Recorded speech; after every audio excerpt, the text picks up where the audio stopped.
দেখো ছাদ বাগানে কত গিমির শাক হয়েছে। আর এখানে নীলকণ্ঠ ফুল একটা হয়ে আছে, আর বাদ বাকিগুলো তোলা হয়ে গেছে। হয়তো দেখতে পাচ্ছ অনেকটাই উপরে আছে, এরকম ভর্তি হয়ে গেছে। আর এই যে এখানে যত দানাগুলো পড়ে নিচে, এটা হচ্ছে ছাদের মধ্যেই নিচে যত দানা পড়ে সব আমি তুলে তুলে এই বালতিটার মধ্যেই দিই। বালতিটা ফেটেও গেছে, অবশ্য অল্প ফেটে গেছিলো, তো মাটির প্রেশারে আরও বেশি ফেটে গেছে। এই যে দেখো কত নীলকণ্ঠ ফুল গাছ বেরিয়েছে এই দানাগুলোর থেকে। আর এইটা হচ্ছে ব্রাহ্মী শাক। ওই ব্রাহ্মী শাকগুলো আমি এখন তুলে হচ্ছে ঘি দিয়ে ভাজা করব, ঘি আর আলু দিয়ে। দেখো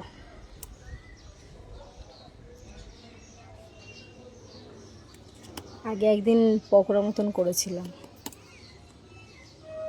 মানে খুব তেতো, কিন্তু খারাপও লাগে না। যারা তেতো খায় তাদের কাছে খারাপ লাগবে না, যারা খায় না তাদের মানে বিষাক্ত তেতো লাগবে।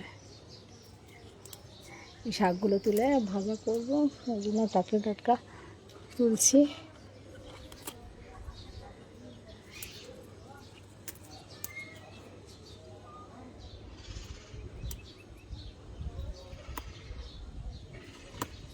কার কার এই ব্রাহ্মী শাক খেতে ভালো লাগে কমেন্টস করে জানিও।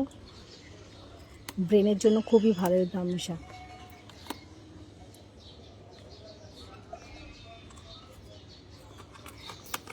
মনে থাকে না, মনে না থাকার জন্য যে একটা ব্রেনলি একটা টনিক খাওয়া হয়, পড়াশোনা মনে থাকে না।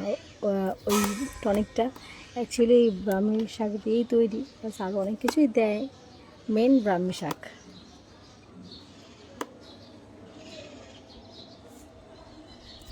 ভিডিওটা কেমন লাগছে তোমরা প্লিজ কমেন্টস করে জানিও। আর এই দেখো এইটা আলাদা করে হচ্ছে। এই টবটাতে অ্যাকচুয়ালি লঙ্কা গাছ ছিল, লঙ্কা গাছটা মরে গেছে, তো দেখলাম একটা গাছই নীলকণ্ঠ গাছই হয়েছে, তো ওটাকে এখানে বসিয়ে দিয়েছি।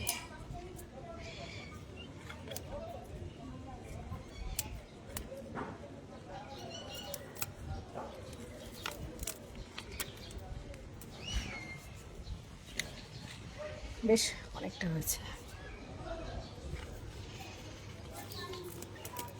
আর এখন যেহেতু মানে বর্ষা শুরু হয়ে গেছে, তো বৃষ্টির জল পড়ছে, তো আরও বেশি সুন্দর মানে আর কি বাড়ছে গাছগুলো, দেখেও ভালো লাগছে, চকচক করছে পুরো একদম সবুজ। এই গাছটা অ্যাকচুয়ালি আমার বাপের বাড়ি থেকেই নিয়ে আসা, এক থেকে দুটো ডাল বসানো হয়েছে, তো সেখান থেকে পুরো ভর্তি হয়ে গেছে গাছটা।